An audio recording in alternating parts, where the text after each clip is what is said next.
4 crazy things to do in Minecraft. Number 1. Guys നമുക്കൊരു anxiety machine ഉണ്ടാക്കാം. അപ്പോൾ guys നമ്മുടെ റെഡ്സ്റ്റോൺ നൈസായിട്ട് TNTയിൽ ടച്ച് ചെയ്താൽ തന്നെ പിന്നെ അറിയാമല്ലോ എന്ത് സംഭവിക്കുമെന്ന്.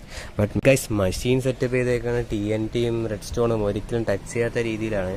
ഇനി ഒരു സ്റ്റിക്കി പിസ്റ്റണും അതിലൊരു റെഡ്സ്റ്റോൺ ബ്ലോക്കും വെച്ചാൽ ആൻസൈറ്റി മെഷീൻ റെഡിയാവും. സോ ഗൈസ് നമ്മുടെ ആൻസൈറ്റി മെഷീൻ റെഡി ആയിട്ടുണ്ട്. ഇനി നമ്മുടെ ആൻസൈറ്റി മെഷീൻ സേഫായിട്ട് സ്റ്റോപ്പ് ചെയ്യണമെന്നുണ്ടെങ്കിൽ റെഡ്സ്റ്റോൺ ഡസ്റ്റിൻ്റെ സൈഡിൽ റെഡ്സ്റ്റോൺ ബ്ലോക്ക് വെച്ചാൽ മതി. നമ്പർ 2 ഗൈസ് നമുക്കൊരു ബ്ലൂ കളർ മാഗ്മ ബ്ലോക്ക് ഉണ്ടാക്കിയാലോ. അതിനായി ജസ്റ്റ് ഡയമണ്ട് ബ്ലോക്കിൻ്റെ മേൽ സ്കൾക്ക് വെയിൻ വെച്ചാൽ മതി. അതൊരു ബ്ലൂ കളർ മാഗ്മ ബ്ലോക്ക് പോലെ ഇരിക്കും കാണാൻ. വെച്ച് ജസ്റ്റ് ഫ്രണ്ട്സിനെ പ്രാങ്ക് ചെയ്യാൻ പറ്റും. സോ നമ്പർ 3 ഗൈസ് നമുക്കൊരു ഫേക്ക് പോർട്ടൽ ഉണ്ടാക്കിയാലോ. അതിനായി ഗ്ലോ സ്റ്റോൺ വെച്ചൊരു പോർട്ടൽ പോലെ ഉണ്ടാക്കിയിട്ട് അതിനുള്ള സ്കൾക്ക് വെച്ചാൽ മതി. കറക്റ്റ് ഒരു പോർട്ടൽ പോലെ തന്നെ ഇരിക്കും കാണാനായിട്ട്. അടുത്തേക്ക് പോവാം.